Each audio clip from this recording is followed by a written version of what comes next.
Donc, on m'a demandé, je trouvais que c'était un peu prématuré, mais il faut poser la question, est-ce qu'il est temps de parler, c'est une question très rhétorique, est-ce qu'il est temps de parler du dépistage néonatal des SCID au Maroc? Donc vous avez eu quelques présentations sur le besoin qu'on a pour la greffe, les résultats qu'ils ont déjà en Arabie Saoudite. Et donc, bon, je vais commencer par un petit rappel. Donc un dépistage, c'est le fait d'identifier des personnes qui sont apparemment saines et qui sont en fait à un risque accru de développer une maladie et une condition, afin de pouvoir réduire ce risque et ou d'éviter toute complication.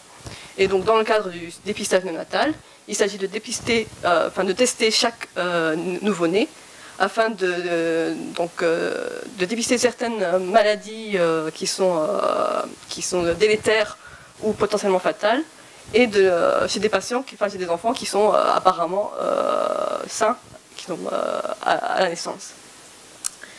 Alors, quels sont les critères que l'on va appliquer pour décider que telle maladie ou telle autre doit être dépistée? Il y a donc deux sets de critères, c'est celui de John et Wilson et ceux qui ont été proposés par l'OMS, qui se rejoignent sur certains points et diffèrent un peu sur d'autres.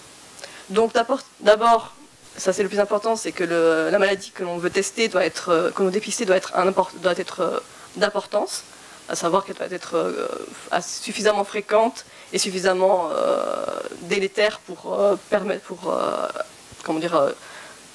justifier le dépistage. Wilson propose que l'histoire naturelle doit être bien comprise. Il doit avoir un stade qui doit être latent ou symptomatique, mais dès le départ. Alors, là, Wilson et OMS se rapprochent, ils font un test qui soit adapté donc, pour l'examination, qui soit spécifique, sensible et acceptable par la population. Il faut aussi qu'il y ait un traitement qui soit acceptable par la population pour la maladie, que le traitement soit de préférence plus efficace s'il a été démarré à un stage plus précoce. Wilson propose ici qu'il y ait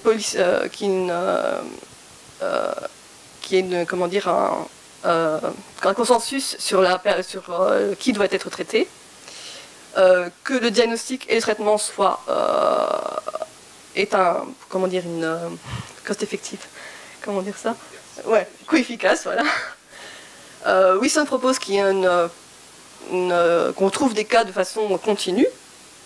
Et alors pour l'OMS, il faut qu'il y ait la présence de structures, d'infrastructures pour le traitement et pour le diagnostic.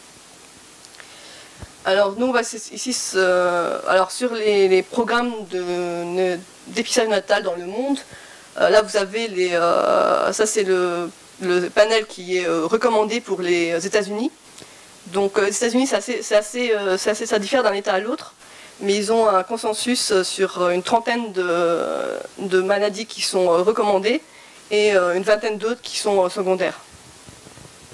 Donc chaque État a son propre panel. En France, on dépiste 5 conditions: la pénisoténurie, l'hypothyroïdisme congénitale, l'hyperplasie des surrénaliennes, la mucoviscidose et la drépanocytose, c'est au cas par cas.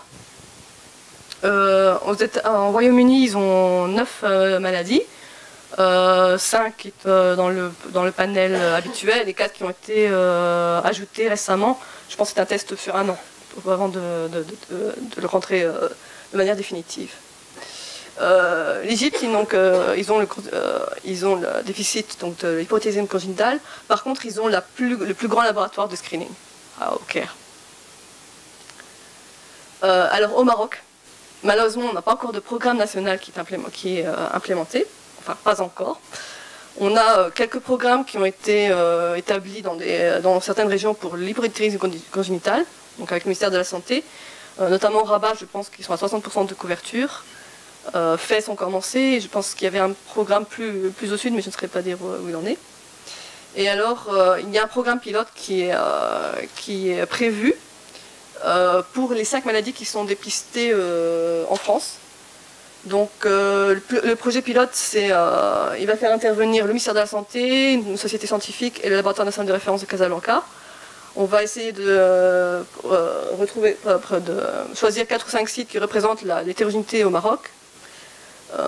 Et alors le but de ce projet pilote, c'est de dépister donc 100 000 nouveau-nés afin d'avoir une première carte préliminaire donc, des maladies dépistées, permettre la constitution d'un comité d'éthique et un comité technique, avoir un modèle pour la formation et l'information, tester l'organisation logistique,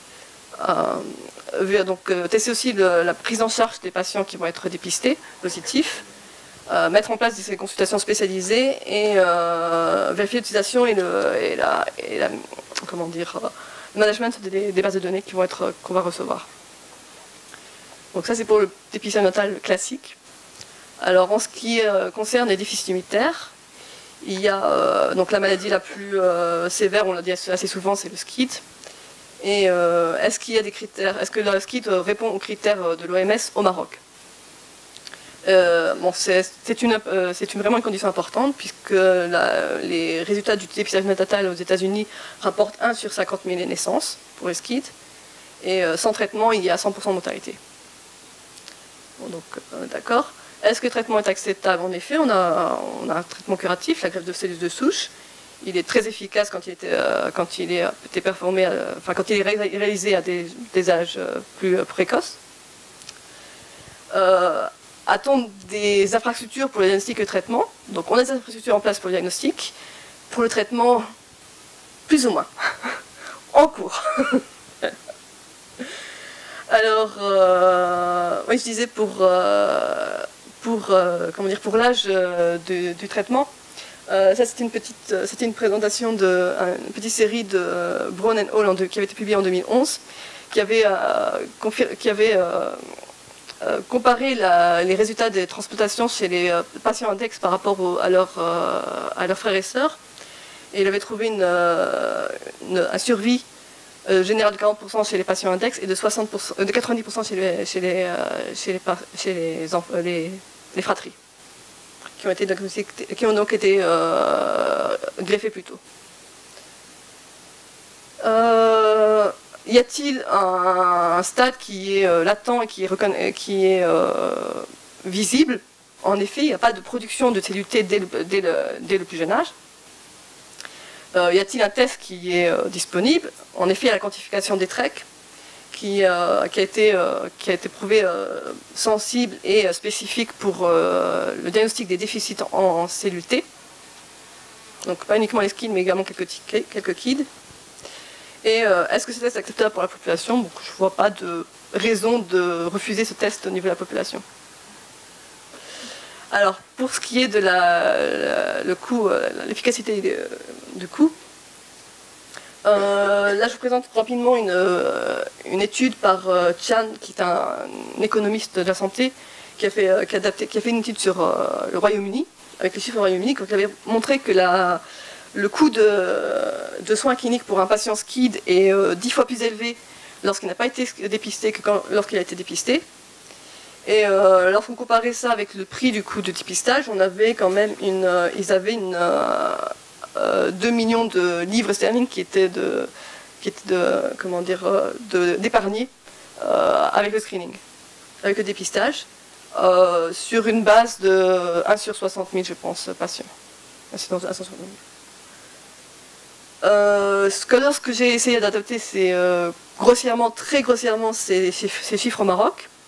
Donc, pour l'incidence des déficits de KID au Maroc, cette année, on a pu dépister jusqu'à aujourd'hui au niveau de CASA 35 patients KID et SCID.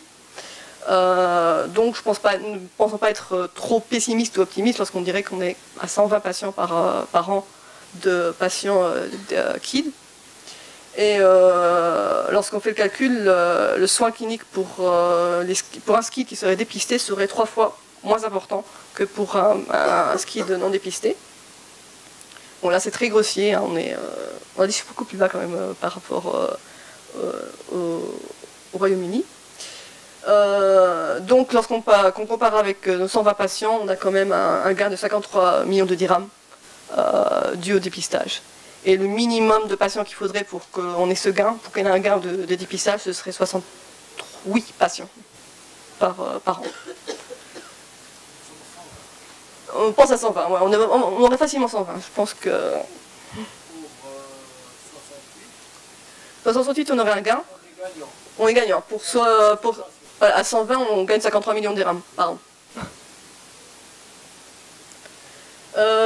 Donc, le dépistage des SCID dans le monde est bien implanté maintenant aux États-Unis. Donc, il est universel dans la plupart des États et pour certaines populations dans d'autres.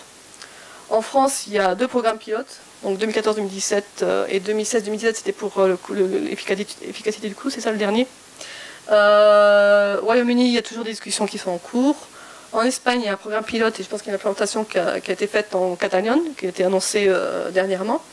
En Canada, ça a été implémenté en Ontario, c'est approuvé dans 2 autres États et en cours de discussion dans un autre. Et au Qatar, je pense que c'est établi depuis la fin de 2012. Alors, la conclusion, est-ce qu'il est vraiment temps de parler de dépistage néonatal? Alors, en effet, le SCID, il est létal sans traitement, le déficit, il est clairement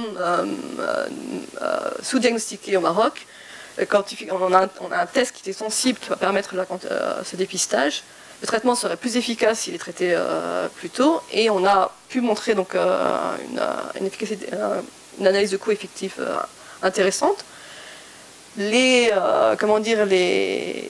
contres, ce serait en fait qu'il ne soit pas bien, la greffe n'est pas encore bien établie dans notre pays. Le programme de dépistage néonatal n'est pas établi non plus, bien qu'il y ait un projet pilote en cours. Et enfin, l'incidence réelle des KID est inconnue.